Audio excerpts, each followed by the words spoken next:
Hey guys, welcome back to another DJI Avata 2 video.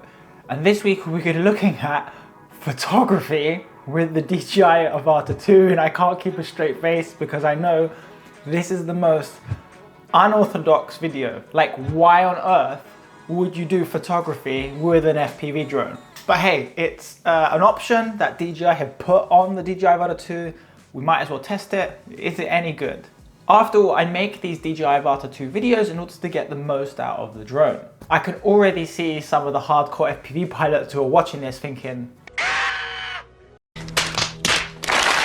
oh no! By the way, I appreciate everyone who has recently subscribed, all the comments in the recent videos, the thumbnail voting, and everything else that's happening within the channel. That's much appreciated. Let's keep that going. If you're new, hello, my name is Dimitrios and I create videos on drones, photography, and everything in between, and it's a mixture of entertaining and educational content. If you want to learn more about the DJI Avata 2, subscribe to stay up to date, and also check out the playlist if you've missed the earlier videos. Now, let's take a look at photography with the DJI Avata 2.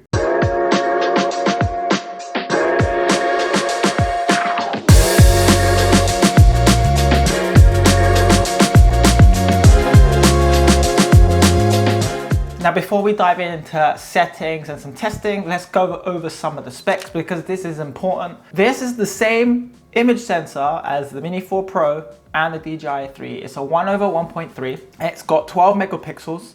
It has an aperture f2.8. So this is the same, literally the same camera. Same as the Mini 4 Pro, same as the Air 3 24mm, the f2.8 aperture and the 12 megapixel camera, which can pixel bin to 48, but let's just keep it simple for now. It has a single axis gimbal, and that makes sense because you don't want the smooth footage. The whole point, you need it fixed for FPV, so it only goes one way. And then for JPEGs, it's a single shot only. There's no other like burst mode or anything like that. It's just single shot. The image size you get, where it depends whether you're shooting 16:9 or 4:3.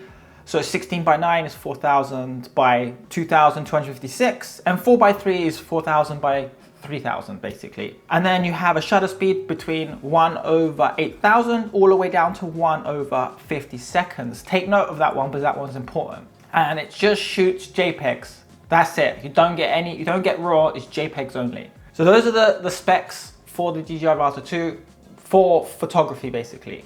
Some of those apply to video, but we're covering photography. Now let's jump into the settings that are available when taking photos with the DJI Avata 2.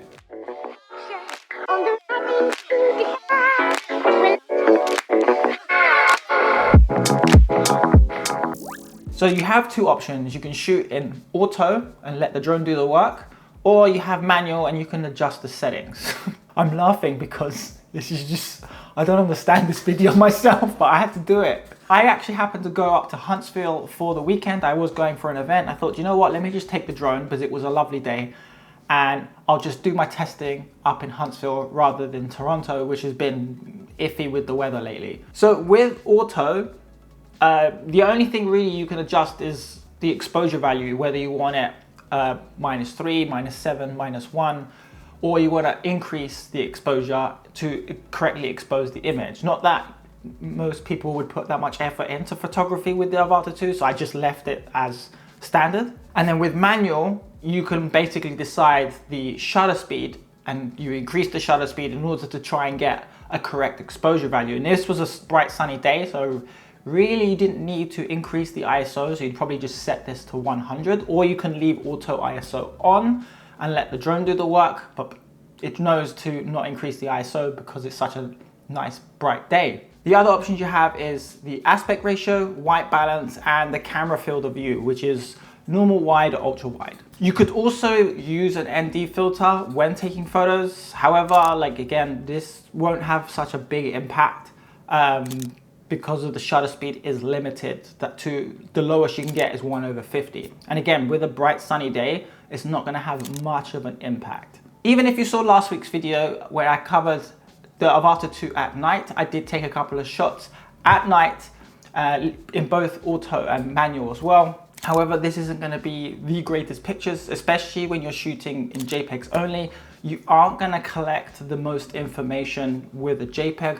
Unlike if you're shooting with the Mini 4 Pro or Air 3 where you can shoot in RAW, that has a bigger dynamic range and you can have a lot more information in the image. So your options are pretty limited with photography with the Avata 2, and this will just lead on to my next section as to why.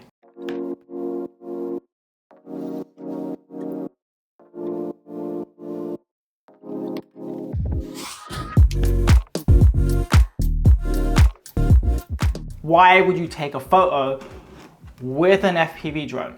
So obviously during my testing, this isn't designed to stay stable in the air like the Air 3, which will hover and it has a gimbal and everything. So even if the wind is blowing and the drone's tilted, the gimbal will stay straight and keep a level horizon. And this is the problem that I found with the Avata 2. And again, there was a slight wind, but nothing outside of its range that it couldn't handle.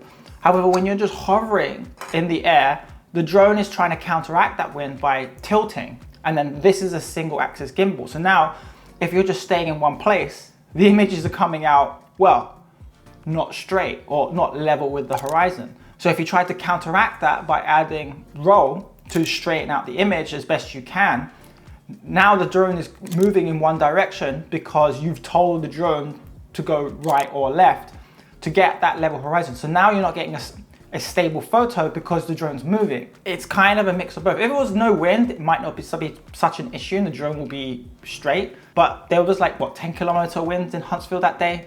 And I took a bunch of photos in different directions and it was always giving me the same issue where it was just tilted left or right. And you had to counteract that to get a straight image. I mean, the way I was flying with this in order to do photography is in normal mode. Like, you wouldn't do manual mode because you have to control the drone a lot and then you have to take pictures at the same time. That would be more for video. So you want to have some level of input of stability. So having it in normal, and I did put the RC3 back to the spring-loaded stick in order to stay still when it was hovering.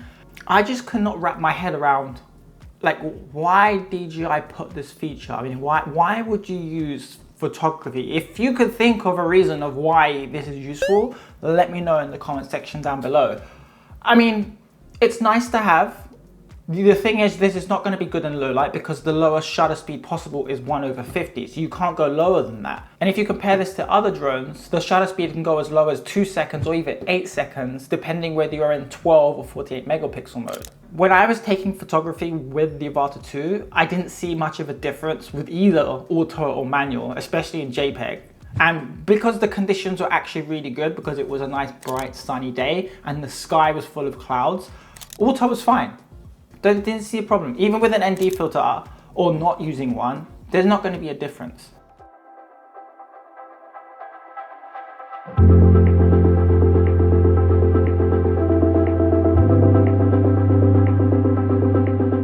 Now, if we do compare the Avata 2 to a regular cinematic drone like the Air 3 here, like this drone here, if you have not seen my series on this drone, is absolutely fantastic. This is my favorite camera because I love flying drones so much. This drone's amazing, especially with the 2 focal lengths. I even took the Air 3 with me to Huntsville just to show you a comparison. I didn't go crazy, just took a photo, and there's a huge difference between this and the Avata 2. This is obviously better at night as well because it has a larger range for the shutter speed. As I mentioned earlier, I can go down to 2 seconds or 8 seconds, and I've done long exposure photography by using the ND filters. And if you haven't seen that video of night mode with the DJI Air 3, you can click some up here. So this drone was designed for a specific purpose. So this isn't going to be the one that's going to be diving down the buildings and doing flips and rolls.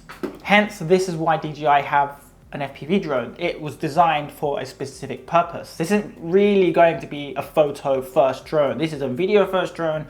It's going to be doing loops, flips, dives, cinematic rolls. This is what this is for. And I can imagine this isn't going to be the most popular video because why are people even going to be like taking photos with their drones? So I completely understand it, but I needed to make this video anyway. So here are my final thoughts.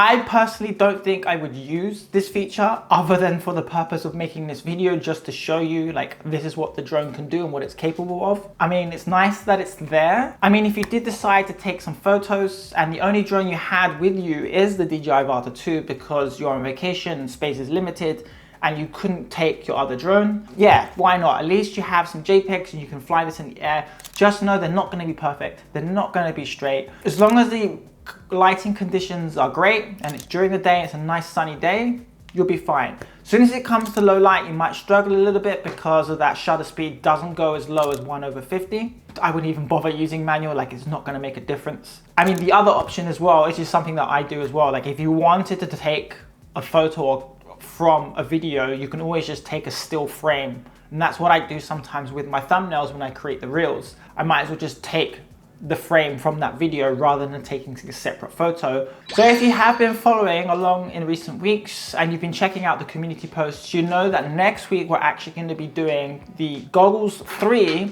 with the DJI Air 3. This is something I've been wanting to do for a while now, and now that I've been going through the videos that I've been doing, I can finally get to test this out. There's already a couple of things that I wish DJI added with this, but stay tuned for next week to find out for that one. So if there's anything you want to learn about the DJI Avata 2, let me know in the comment section down below. Also, let me know what drone you're flying. Is the Avata 2 on your shortlist? Subscribe for more videos on drones, photography, and everything in between. And YouTube recommends you check out this video next. I'll see you in the next video. Peace.